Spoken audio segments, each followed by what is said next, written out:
Some viewers may find the following video disturbing. Viewer discretion is advised.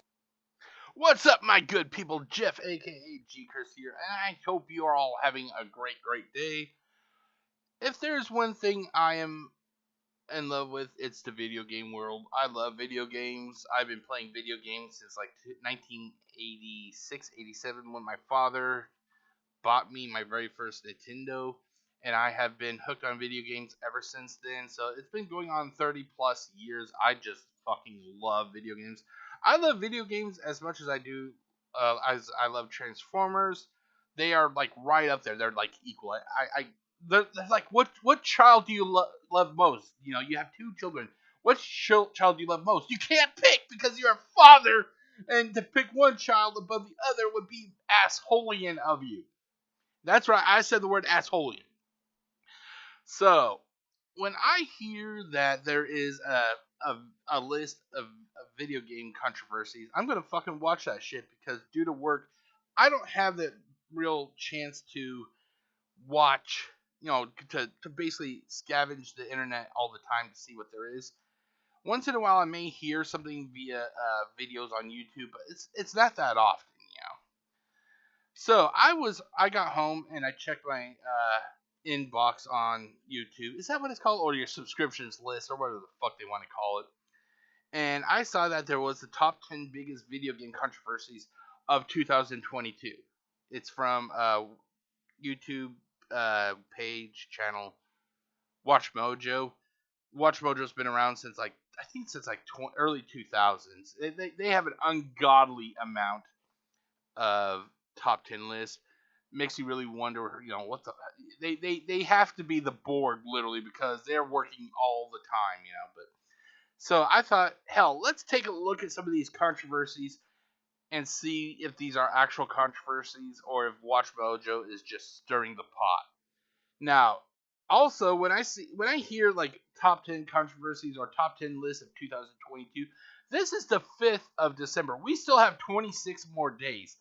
I would have waited until like the 29th or 30th to get this released because we have 26 days. That's over 3 weeks. Shit can still happen, ladies and gentlemen. But let's see what we got here, shall we? Okay, so let's turn that off. Let's turn that off. Let's turn this on. I'm going to enjoy this. Let's see here.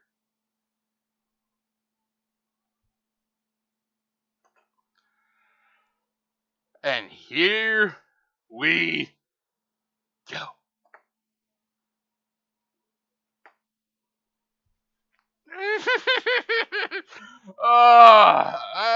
I remember that from seeing a lot of videos on YouTube about that infamous rant, and it's like, out of all the times you could get on this soapbox, your channel is already in desperate need of help, and you're going to fucking just do a kidney punch to the last group of viewers that you have that is faithfully watching your product.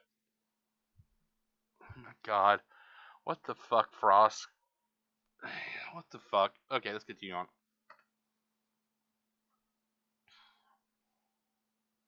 Video game controversies of 2022. I'm sorry about it being muted. I forgot to unmute it. That's my bad. You can sue me. For this list, we're looking at the various events that shook the game industry throughout the year 2022. Which of these surprised you the most? Was the outrage justified? Let us know down in the comments. Number 10. Streaming is the way of a dead future. What exactly is Stadia? We've got you covered. Okay. Is it dead, really? To me, when you say something is dead, it means that it's never coming back. Case in point. VCRs. Dead. When was the last time you actually seen a VCR player and VHS tapes? They're dead. The Walkman. Dead. Unbiasedness in the world, in the U.S. government. Dead. The hopes of Sega bringing a new system out. Dead. Video game streaming is not really that dead yet. You can go to your Xbox via Game Pass. They have games that you can stream. PlayStation, they have games you can stream. It's not dead. This right here is a case of WatchMojo stirring the pot. Yes, some ideas have failed, like Stadia, just to name one of them. Oh god, I can't recall what there was like a crowd-funded streaming box, if I remember correctly, back in like 2012, 2013. I can't recall what the fuck it was named, but is it dead? No. Video game streaming is, I think it's like an evolving beast. You know, right now it's evolving to include television because Microsoft recently announced that Samsung, you're going to be able to stream Xbox games via your Samsung TV, and I think that's a great fucking idea because not everybody can or wants to spend $499 on a video game system. They just don't. I got me a Series X mainly dumb luck because I went to Target on a Sunday one time and they actually fucking had it. The main reason I needed a Series X is because I got a shit ton of hard copy games. You know, I have the disc. The Series S does not play disc. I needed a video game system with a disc player. That's why I never buy disc-based games anymore. I always buy digital. That way, whenever the Xbox 720 comes out, I can get the Xbox 720S edition, and I can just play it digitally. Okay. Covered. Over the last few years, big tech corporations have tried to convince us that streaming is the ultimate way of the future, and that we don't want plastic boxes in our homes. Google was among the first to start this aggressive push with Stadia back in 2019. Despite a tumultuous launch, the platform admittedly did get better over time in terms of performance. But did we really want to pay for access to this thing on top of having to pay for games? Wait a minute, you actually had to pay access to use Stadia? Hold on, let's hear that again. Push with Stadia back in 2019. Despite a tumultuous launch, the platform admittedly did get better over time in terms of performance. But did we really want to pay for access to this thing on top of having to pay for games we already own? You had to pay to use the service, and then you had to pay to buy the game? What the fuck is wrong with you, Google? Seriously, what I'm seriously asking you, what the fuck? Who was it that was in the board meeting that day that goes, we got this idea, it's called Stadia. The CEO of Google's like, yes! Tell me this. Sell me Stadia. Tell me what makes this idea so awesome. Well, you see, people do not want to buy disc-based games anymore. Okay, you got me. Keep on going. Bring it in. You got the fish. Reel it in. We're going to be streaming gameplay. Or you can stream games. Okay, I'm seeing it. I'm seeing it. It has potential. The internet infrastructure is not the greatest yet, but I'll make you a bet within a couple years it's going to be good. 2022, people are going to start getting like like 1G up or download speeds from Xfinity. You got me here. Keep going. Okay, so we're going to stream it. It's going to have a controller. It's going to have a controller like the Xbox. Kids love the Xbox. Oh, get the shit out of here. Yeah. It's going to have a controller like the Xbox. And this is not a real Stadia controller. It's going to have a controller like the Xbox. And kids are fucking stupid. They love the Xbox controller. Okay, I got it. I love this idea. It comes with a controller like the Xbox. And we can stream games. What else is there? Stadia is going to have like a marketplace. Okay, so that they can they'll have to buy the games. It's a necessary evil. They have to buy the games. It's going to be a hard sell, but I think we can do it. We're Google after all. We've been able to convince people to buy YouTube Music, which I sadly have. We've convinced people to buy YouTube Music. I think we can sell Stadia to the masses. Okay. What else do you got me? I am about to sign off on this product. Bring it home, man. Bring it home. Okay. So we're gonna be streaming games that you have to pay for. It's gonna have an awesome fucking controller, and then you're gonna have to pay for the service to buy the game. Wait. Say what? Yeah, you're gonna have to buy. You're gonna have to pay for the service. Crickets. So we gotta pay for the service. You have to pay for the service. Yeah. And then you're gonna have to buy the game on top of the service. Yeah. Oh, right, you got me. We're good. Okay, sign off on this new Stadia deal. Sign off on the Stadia deal. What the fuck is wrong with you, Google? I would have loved to be in that fucking that oh god, that meeting, the higher ups meeting or staff meeting, you know. I would make you a bet that there was one logical minded person that was in that board meeting, and they're thinking, oh, the CEO can't be this stupid. He's gonna say no to the pay to access the service. He's gonna say no. He's a smart person. Yeah, we're gonna do it. Sign off on it. Wait, what? That's how it probably went. That person, the logical minded person, probably had an aneurysm after that. You know. Pay for the service, then you have to pay for the games. Even Xbox Live, Microsoft, you don't have to pay for the service to buy a game. If you don't want Xbox Live, you don't need it. You can just still buy a game. I could actually imagine Sony trying some shit like this, though, down the road. I can imagine them trying some shit like this. Okay, let's continue on. Owned on other platforms? Nope. So to see Google announce Stadia's closure in September 2022 was anything but surprising.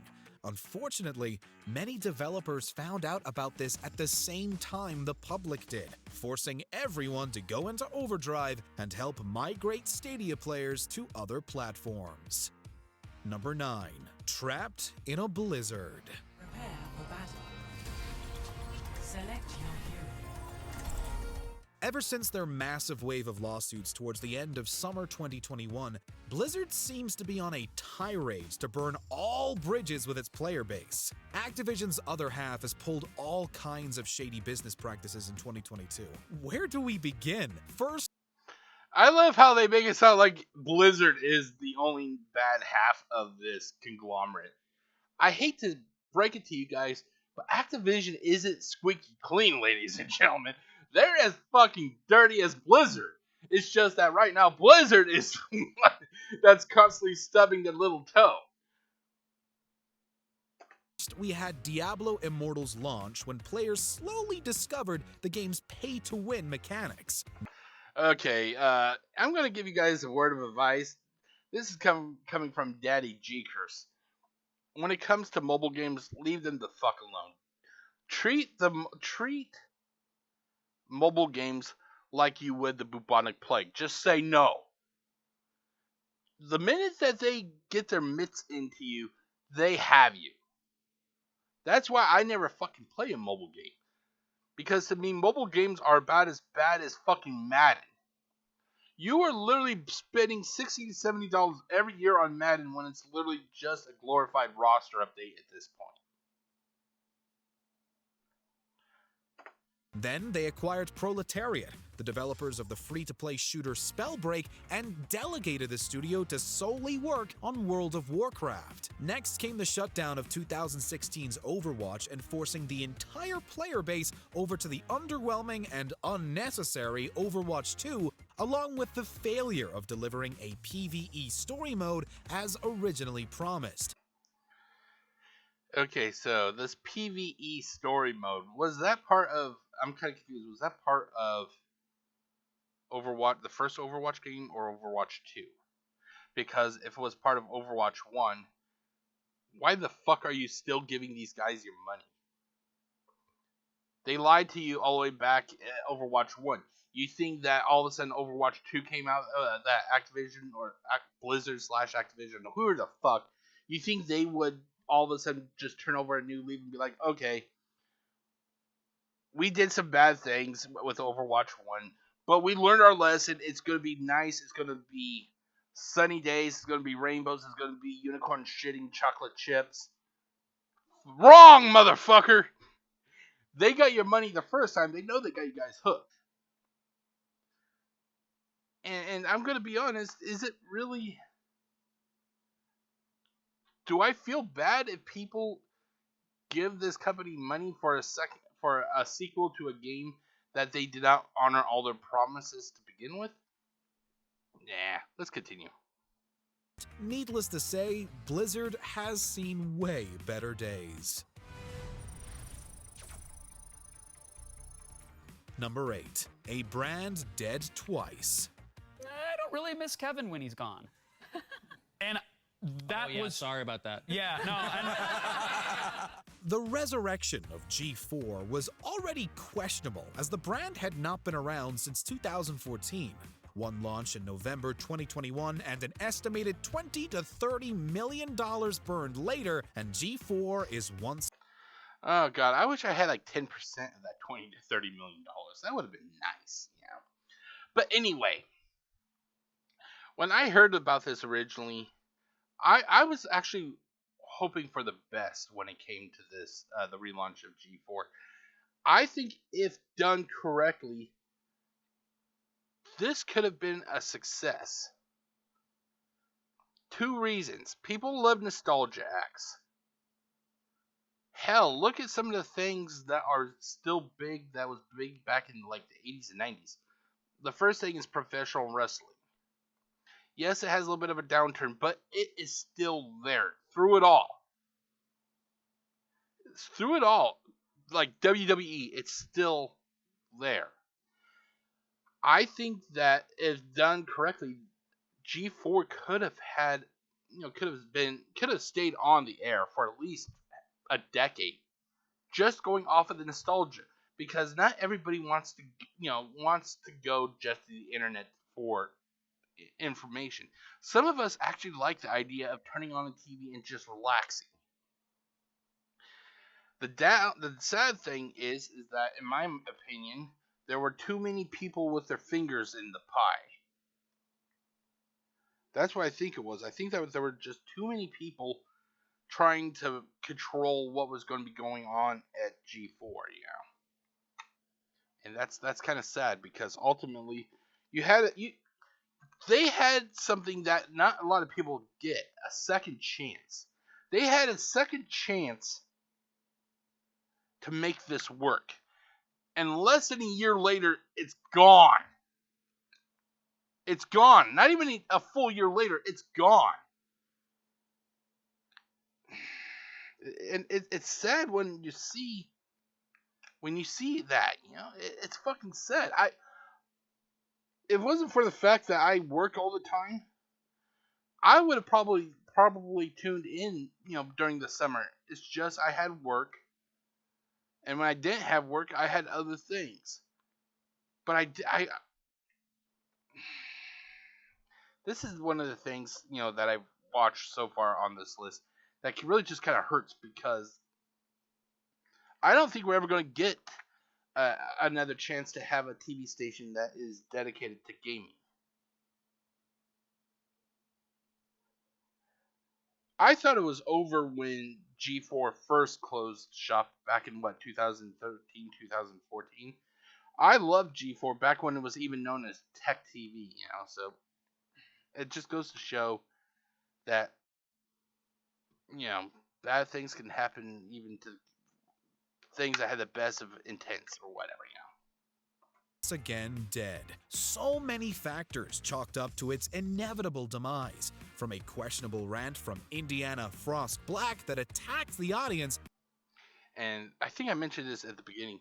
You do not want to attack your consumer base. Attacking your consumer base what's the best way to say it?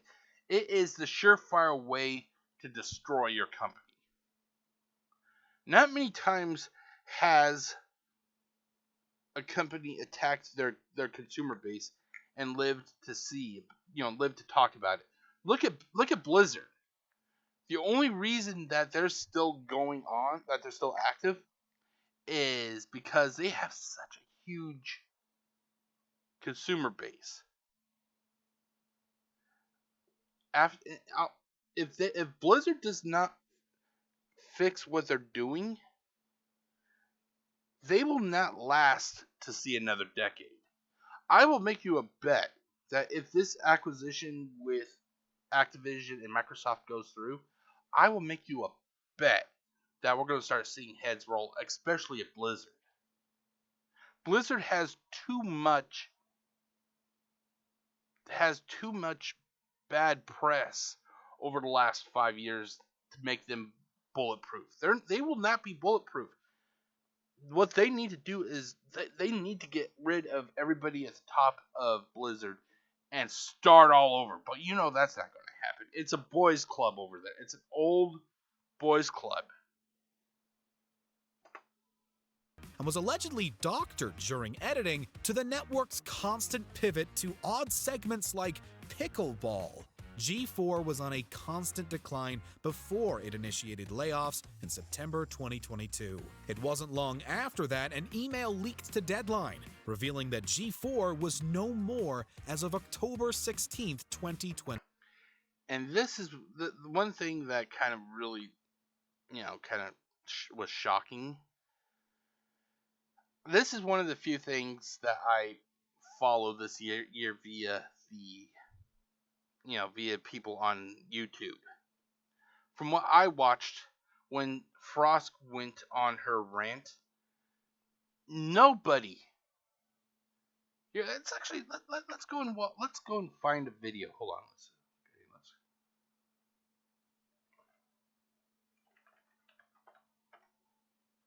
on. Let's actually take a look here.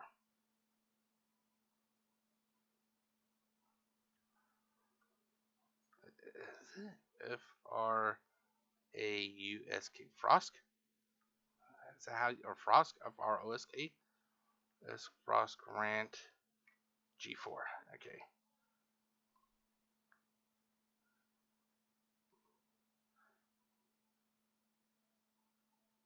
Okay, we are going to watch this rant in its entirety. Okay, so let's go here.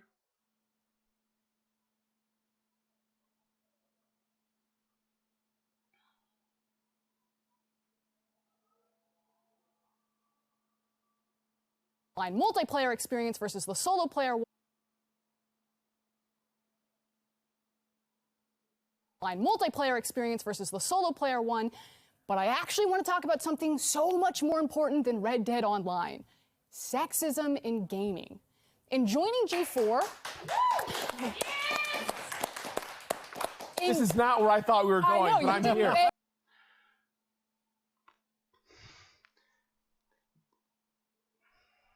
If anybody there had any integrity and hopes for this product, they should have cut her mic. I'm not saying this as a way of trying to be mean and try to deny it. No, I understand there is some crooked shit out there in the world. But there are times to get on your soapbox, and then there are times to not get on it. This is one of those times. She literally, she's like, oh, you guys want to talk about the issue with Red Dead Online, whatever the issues are. I do not know. I do not play the game. She literally went from that to, Well, fuck all that. We're going to talk about what is on my mind, and that is sexism. Nobody, they should have fucking either killed her mic. One of these guys should have said, hey, I don't care if it was on live TV or not. They should have said, hey, we're not going to do this right now. We will give you a platform to talk about this, but right now is not the time. Or they should have just cut the show and go straight to a commercial. None of them had the balls. None of them had the balls to stop this. They saw a fucking train wreck coming, and they were like, okay, let's see where this is going to go. You know? And to be honest, it wasn't just Frosk that led to the downfall of G4 with this rant. They all had a hand in it. I had no idea. I'm listening. Yeah. In joining G4, I was ecstatic to be part of something that I grew up watching as a child. But every time G4 is brought up in various channels, even in this YouTube channel, we have the chat in front of us. I can see you. Without a doubt, there will be backlash because I'm not as bangable as the previous hosts. It's somehow... Is this really...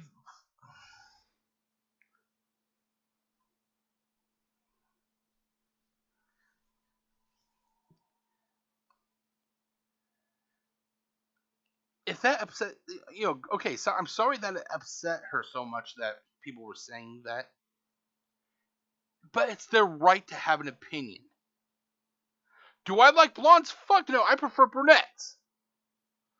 Do I like, skinny fucking model, walkway ladies? No, I like ladies with meat on their bones. And I would understand if people got upset about that or have their own opinions, because that's what the internet is. It's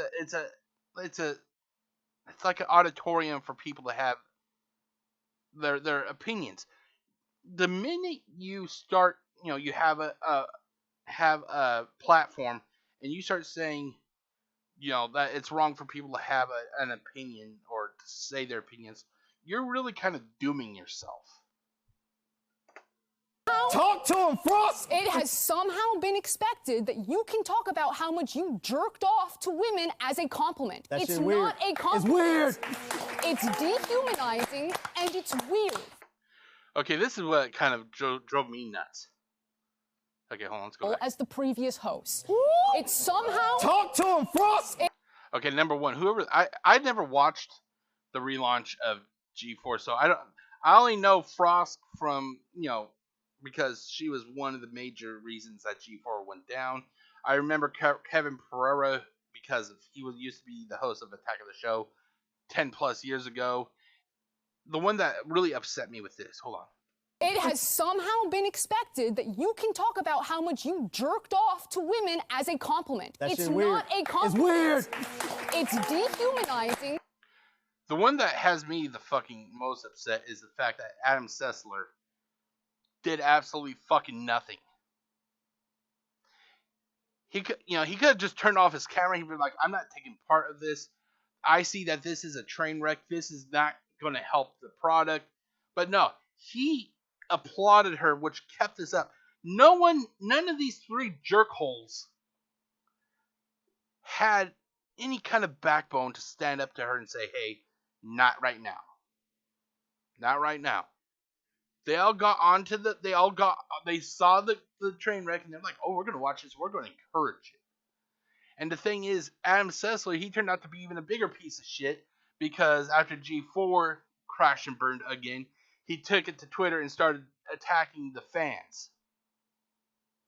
Way to go, Adam Sessler. You really proved what kind of piece of shit you are. And it's weird. Women do not exist to be nice on the eyes for you. Morgan Webb, Olivia Munn did not exist to be nice on the eyes for you. Oh, God. How many times have I seen, beautiful looking men on TV, and you gotta think that there's a few females out there. Oh my god, he is so nice. I want him to have my kids, or I want to have his kids. Sexism is not a one-way street, lady. It is not a fucking one-way street like what she's trying to proclaim. It goes both ways. Hey, she cooking, y'all. And that's just obvious sexism. You don't need to explicitly objectify women or declare that you hate women to be sexist. Just go ahead and check out Thorne's latest meltdown on Twitter for some spark notes. Now, here at XPlay, our reviews are written and produced by a team of people. There are too many games for one person to shoulder the burden. So we divide and conquer. And when we use language like we or I, that's the reviewer. That's coming from the mouth and experience of the reviewer reading that review. And that's not to say that Gerard, TBH, Adam, or myself don't contribute to the reviews. We absolutely do. But it'll always be in varying degrees and take a whole team behind us. That's why we're XPlay and not Adam Play. We have done the experiment and controlled for the variables. Adam will read a script written by the same writer that I will read the other half of the script for, but I'll be the one flamed. And yeah, it also happens to Gerard and TBH, but that doesn't discount the sexism of how it happens to me when it does. Both. I'm sorry to shit in your chicken soup, lady, but maybe it isn't because you're a woman. Maybe it's just because you're a shit person. Maybe it has nothing to do that you have a vagina. Maybe it's just that you're not a nice person behind the scenes. Both things can be true, that there is a general hatred of any change that isn't Adam, and that I'll receive special flame just for being a woman. And I wish I could turn the... I would love to see this proof, because right now she's literally just flapping her gums. Yapping? Did I say yapping? I meant to say flapping her gums. She's just flapping her gums. I want to see actual proof.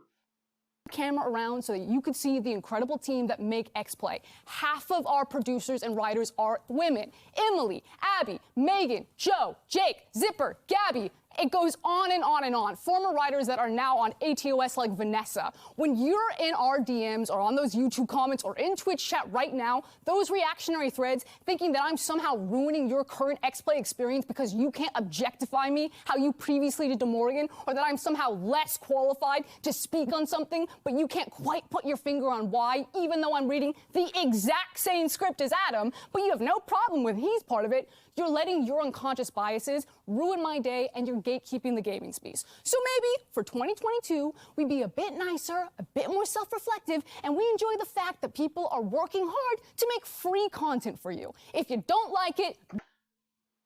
It's not free content. It's not free content. She blatantly lied right there. I would love to know how it's free fucking content. If she's referring to G4, the channel itself, it wasn't free. You have to go to Comcast. You have to have a membership with Comcast. That shit isn't free. If that shit was free, then I should be getting a fucking refund for all the times I've been paying them. Don't watch it. Peace. And then, because she said don't watch it, peace, people left and then they got upset. No, motherfucker, you got what you wanted. You got what you wanted, and that's basically what... You don't get to say, go away, and then when shit is going bad, have him, oh, come back, it's okay, come back. It doesn't fucking work like that. Humanity does not work like that, shit kicker. 22. The skeleton crew that remained did not know they had lost their jobs until after the leak had been made. To call this a disaster and cash grab nostalgia would be an understatement. If you don't like it, don't watch it. Peace. Number 7. It's all in the frame. With the ongoing spree of homicides and kidnappings across the city, police are now urging citizens to remain indoors. October 2022 saw the gaming industry, media, and community in a frenzy as we approached the launch dates for Gotham Knights and A Plague Tale: Requiem. Okay, just... Yeah, I'm not being paid to say this, so do not assume that I am. I'm actually playing. I've started my playthrough of A Plague Tale Requiem, and what I played so far, I'm actually enjoying the game. But let's see what else they have to say here. Upon learning about the game's only running at 30 frames per second on modern hardware, many took to social media to voice their outrage. However, for every person that was demanding 60 frames and only 60 frames, there was another stating their acceptance and apathy towards the difference in frames. Okay, call me old-fashioned. I could fucking care less what the frames are, unless if it's so the game lags so much that it's like a fucking slideshow. That's the only thing I will not, accept if it's like slideshow quality. But I don't fucking care if it's 30 or 60. I don't. If you do, hey, that's cool if you do. I just don't. I never could understand this whole, oh my god, this game runs at 60 frames. It's so fucking great. I just don't understand that whole mentality. I do not understand it. To me, as long as the game is playable, it has a decent story, and it doesn't fucking look like something that's coming out of slideshow, who cares if it's 30 or 60? I don't. I just don't. Is there, like, I'm just curious, is there, whoever's watching this, I do ask you this question. Is there a reason that people prefer 60 frames? I'm like, what's the fascination? Can somebody please tell me? But honestly, like I said, to me this is, I'm sorry, it's like, okay, well, it runs at 30. It could be a lot worse. Plague Tale could be running at like 5 frames a second. It's like I just don't understand this whole, oh my god, it has to be 60. In 20 years, I'll make you a bet, in 20 years, we'll begin games are like supposed to be like 90 frames per second or whatever. And people are like, this isn't right. It should be 120 frames. People cannot be happy. That's what it is. People cannot be happy, and they have to find the most inane fucking things to bitch about. Well, then again, look at me now, so. No matter which side of the coin you fall on, this wave of conflict will most likely become a selling point for other games as we enter 2023 and beyond. Number 6. A fractured ecosystem. I reckon it's got something to do with that girl. I really want to say this. It has everything to do with that little girl. It's got everything to do with that little girl. Blizzard Entertainment is not the only video game corporation facing public image problems. PlayStation has been actively chasing players away across the board. Earlier this year, Sony manipulated an upgrade path for Horizon Forbidden West, which we'll dive into more in a minute. Then, the conglomerate raised prices for the PlayStation 5 consoles in several regions across the globe, except for North America. The PlayStation Plus revamp was deemed a scam by premium members due to Sony's drip feed of content for that tier. And now, it looks as though Sony wants to remake games from the PlayStation 4 generation with The Last of Us and Horizon Zero Dawn. Okay, I'm not sure how it is. I haven't actually been on my PlayStation 4 in a few weeks, so I actually got to see how it is.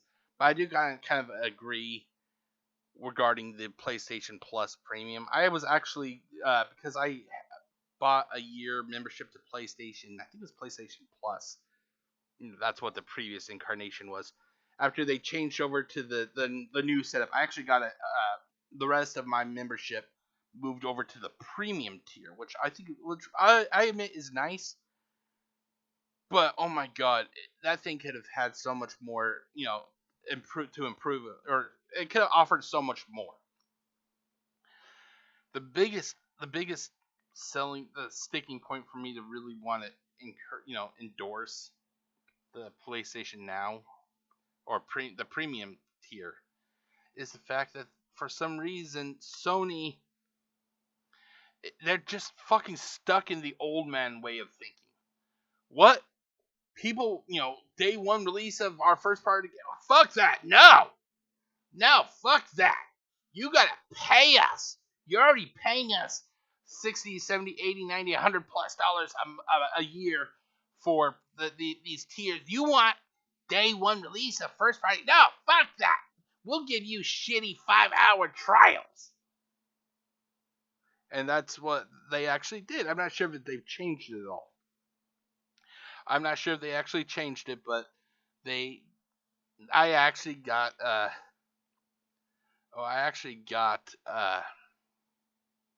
5-hour trial for Horizon Forbidden West. I just don't like, that they are so it isn't with Sony. It isn't. What can we give back to our consumers, the people who got us here? What can we give back to them? It's what can they give us in return for us giving as minimum as possible? I'm hoping that they've actually changed. When I get done doing this recording, I'm actually going to go get on my PlayStation and see how it is. Maybe I'm wrong. Maybe they're starting to offer day one content release of first party games. If they did, I would download The Last of Us Part 2. I think Part 2 is available on PlayStation 4. I would download that game. I would download Horizon Forbidden West. And I would play them. It's like, I remember back when the Xbox One just before it launched, how Microsoft just kept fucking walking into that figurative rake, and it kept slapping them in the fucking face. The biggest thing was using the Xbox One as a TV, like for your TV needs. Microsoft totally did not market the Xbox as a gaming system, which it should have been marketed as. Instead, they went to the total entertainment system. And they spent that entire fucking console generation digging themselves out of that hole. While they were digging themselves out of that hole, Sony, which was incredible. I remember another thing that Microsoft did. They were so against.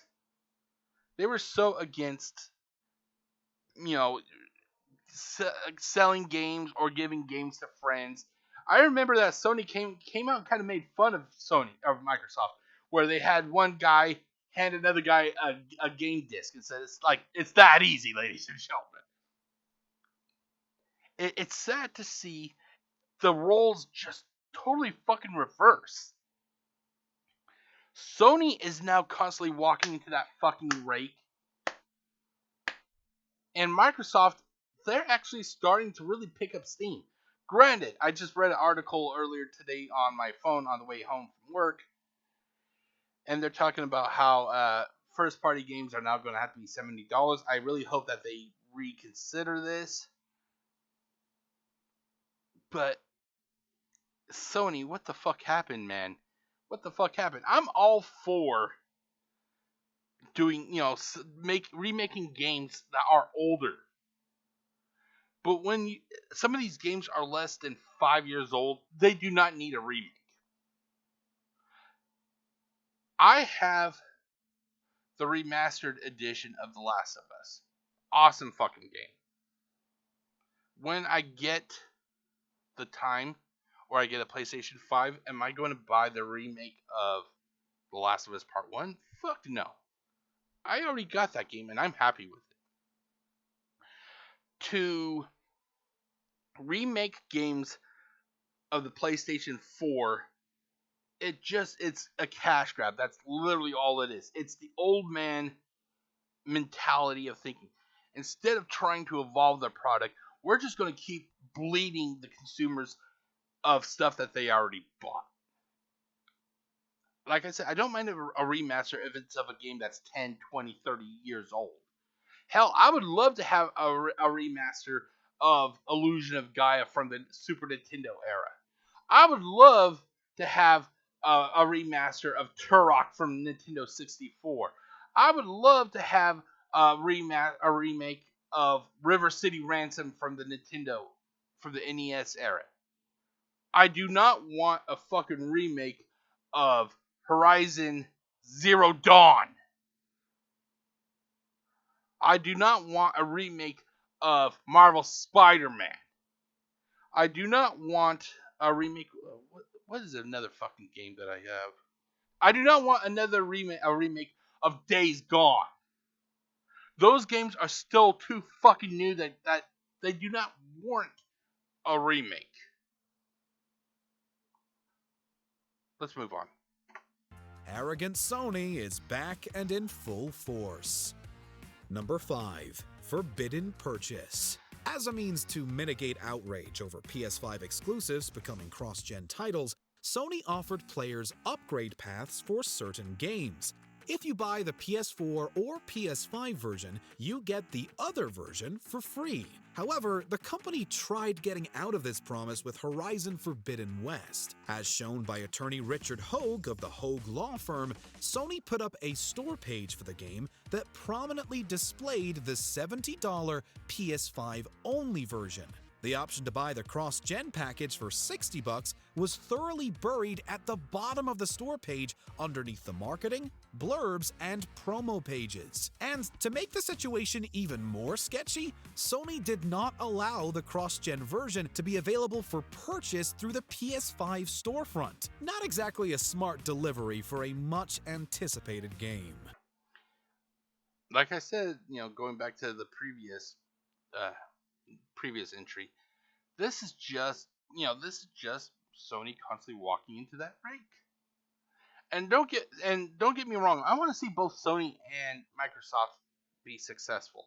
It just seems like every fucking console generation, either Sony is walking into that rake or Microsoft is walking into that rake. Well, this generation, it's Sony that's walking into that rake.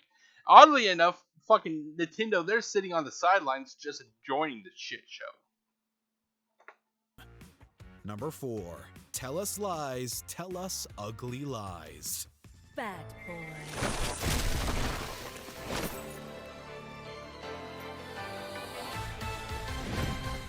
In the weeks leading up to Bayonetta 3's launch, the internet was thrown into a frenzy after Helena Taylor, the original voice actress for Bayonetta, made a series of allegations towards developer Platinum Games. According to her, she was only offered $4,000 to reprise her role for Bayonetta 3, thus prompting her to call on fans to boycott the games and scrutinize Bayonetta's new voice actress, Jennifer Hale. However, sources of Bloomberg and Video Games Chronicle would clarify that she was offered $4,000 to $5,000 per recording session for a total of $15,000, with an allegedly separate offer for $4,000 just to cameo as Bayonetta in a separate game.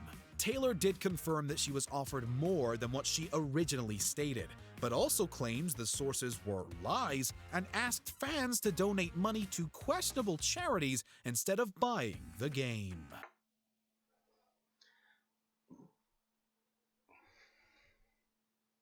Why I don't understand why. If you admitted that, so she admitted that she lied, but then she's basically said that they were lying. I don't know who this the person was. This is something new to me, but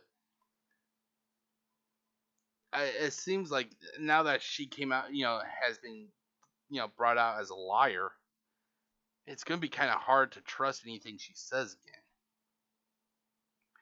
With that said, I'm actually shocked that voice actors get paid so little, though. Oh God, I wonder, is the new Bayonetta? What was it, Bayonetta 3? Is Bayonetta 3 even out yet? Hold on, let me check.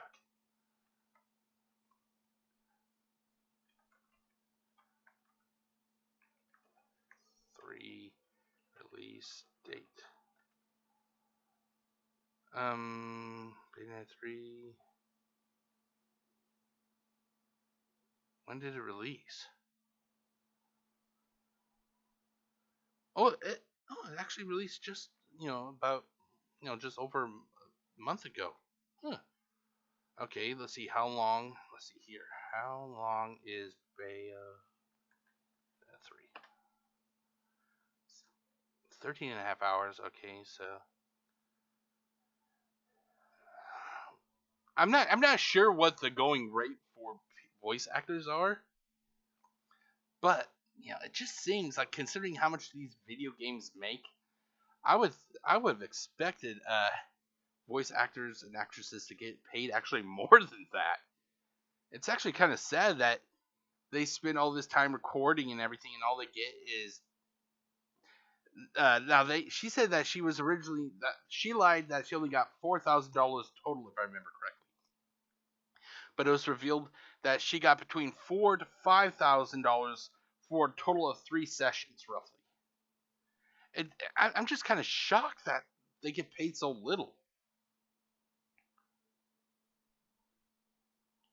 I'm on one hand, I do want to say that she fucked up by lying. By her lying, it's really going to make her look kind of it's going to be hard for her to be trusted in the future. I'm pretty sure that whenever another opening for a voice role comes up and she applies, they're going to look at her and go, like, if we hire her, is she going to try to burn us, or is she going to lie about us? Whoever this voice actress is, she's going to have a lot of fences to mend, I guess. She's the only way I think that she could actually come back from this, controversy. Now, to me, this is a controversy. The only way I think she could actually come back from it is by, literally taking massive pay cuts for several several projects. She is going to have to get on her knees and kiss so much ass to probably get back to whatever position she had in the voice acting world. Hold on, let's do a quick look here. Wait, hold on. Number 3. Let's see here. Bayonetta voice actress. Helena Taylor. Okay, I'm just curious. I want to see what her list of video games is. Let's see here. Appearances. Bayonetta.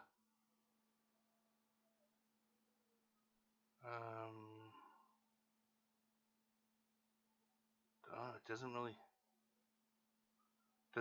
Maybe she only did. Oh, let's see here. Bayonetta. Oh, that's why I'm looking. What was Jennifer Hale? Here we go. Oh no, not Jennifer Hale. What was the lady's name again? Helena Taylor. Voiced by Helena Taylor.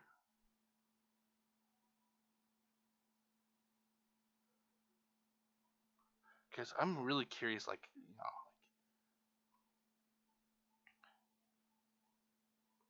see here. Bayonetta 2, Stargate Atlantis, Exodus, Marvel's Bayonetta 2, Anarchy Reigns, Dragon Age. Okay, so she's done a few things. I wouldn't say it's doesn't look like it's a lot, but she's been in a few games. So the only thing I could figure is maybe she attempted to attempt this controversy in order to possibly get more money for herself. But oh my god, girl, you went about it the wrong fucking way. Instead of lying like she did, she should, after she helped get the game released, I'm pretty sure she could have talked about how voice actors do not get that much. I'm pretty sure she could have done that, but by burning bridges is never the answer, ladies and gentlemen. I just hope that she realizes that she fucked up. But let's continue on. 3. It's cuffing season. Throughout 2022, it seemed as though companies were getting bought up left and right, most notably from questionable parties. Tencent, which is operated by members of the Chinese Communist Party and veils themselves as games publisher Level Infinite, acquired 3 studios and bought large stakes in Ubisoft and From Software while hiring former Assassin's Creed director Ashraf Ismail and former PlayStation executive Sean Layden. Netflix also acquired 3 studios for their Netflix Games initiative, bringing them to a total of 6 in-house gaming studios. Sony bought Destiny and former Halo studio Bungie, as well as Haven Studios, who has yet to put out a game. Chinese gaming enterprise NetEase acquired Quantic Dream, while Saudi Arabia claimed massive stakes in Capcom, Embracer Group, Nintendo, and almost all of SNK. Know who is getting your money, folks. Okay, now they mentioned how Sony bought Bungie. Is Bungie on the same scale that Activision Blizzard, or Blizzard Activision, however you want to? No. But I don't recall hearing anything about Microsoft throwing a fucking fit about Sony buying Bungie. I may be wrong. Maybe they did. I just didn't, see it on the news. But this really kind of goes to show how petty Sony is. Once again, it's that fucking old world mentality that they have. That Sony is run by a bunch of old people.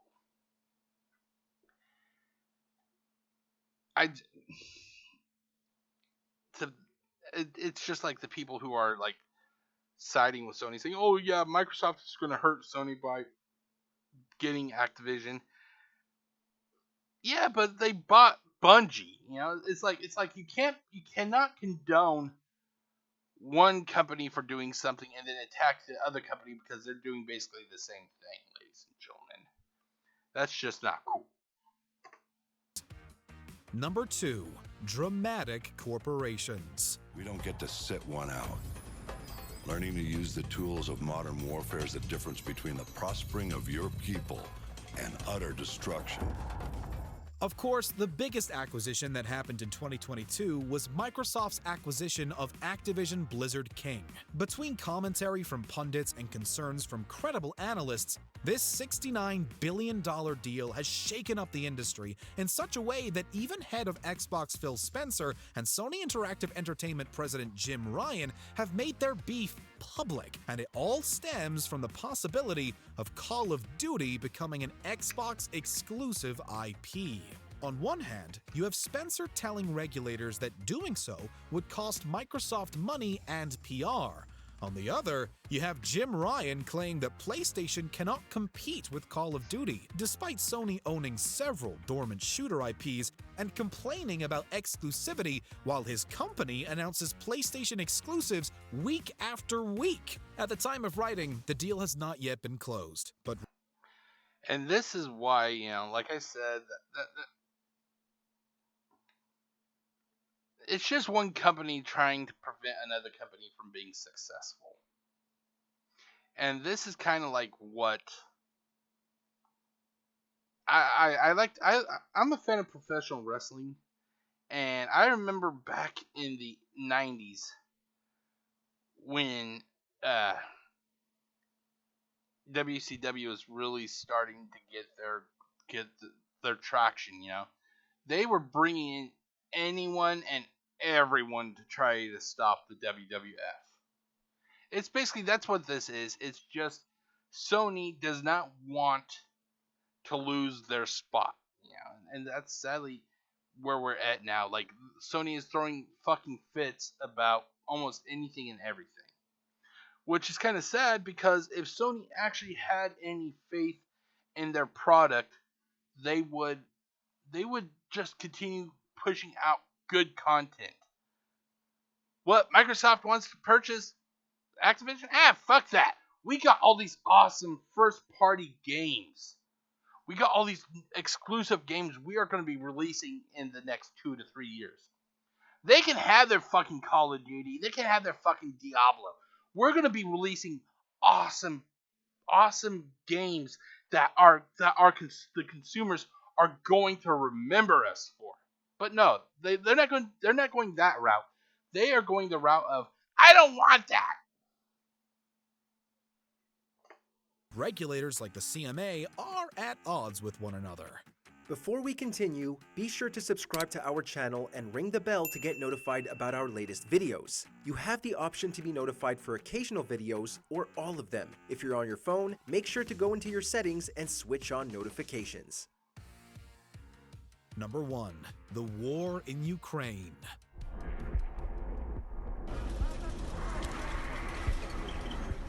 When Russia invaded Ukraine in February 2022, it seemed as if the world stopped in fear. The actions of President Vladimir Putin have cost countless lives, and it has affected not just video games, but every other market across the globe. Companies located in or around Ukraine were forced to cease operations and relocate staff. Unfortunately, the people of Ukraine have lost offices, parks, historic landmarks, and homes as a result of Russia's invasion. This tragedy prompted many organizations across the video game space to actively promote charities like the Ukraine Relief Funds, with some studios going as far to donate all proceeds within certain windows. Did you enjoy this video? Check out these other clips from WatchMojo, and be sure to... Wait, no, I don't want that. No. Okay. Okay, everybody, so that was that. I will agree that some of those were controversies. I will agree that some of them were, and then some of them just seemed to be fluff pieces that they added to try to bolster the list, It's the ones that really kind of were. I will admit that were kind of shocking. Mainly was the Bayonetta issue. I do not understand why she went that route. If this is true and she got paid only, between $4,000 to $5,000 per session, how much do these games make? Hold on, let's see here. Let's do a quick look, shall we? Hold on, let's do a quick look. 1 second. There we go. Okay, let's pull the browser back up. Come on. Hold on.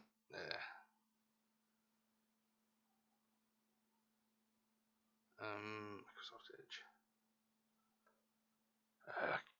Still learning to work with a dual monitor setup. Let's see here. How much did Bayonetta 2 sell? Okay, they sold approximately now this Bayonetta 2 39th in the first. Let's see here. Does it actually? Let's see here. Let's go to Wikipedia. I just want to know how much they made. Let's see here. Let's see here. Play, receptions, sales. Let's see. Let's see. Bayonetta 2 sold approximately 50,000 units in Japan. Title was 7th best-selling game in UK in first week of release, but was absent from the top 40 bestseller list. Doesn't really give a price, but it says that they've sold over 1.4 million copies. Okay, let's see here. Let's see here, and let's just say that they made a shit ton of money. They made a shit ton of money. The fact that the lady who played or voiced Bayonetta, she only made a total of $15,000 for approximately for Bayonetta 3. Wow, that's kind of startling. That's what, 50 games right there. 50 games at, let's say, $60 a pop.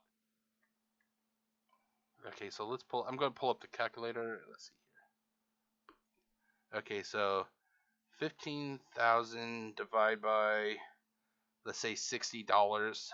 60. That's 250 games. That's 250 games, ladies and gentlemen. That 250 games was enough to pay for the voice actress. And keep in mind, Bayonetta 2 let's see here, and they sold in the first week. They sold 39,000 games in the first, in Japan. It's okay. So let's pull the calculator back. Say $60 times.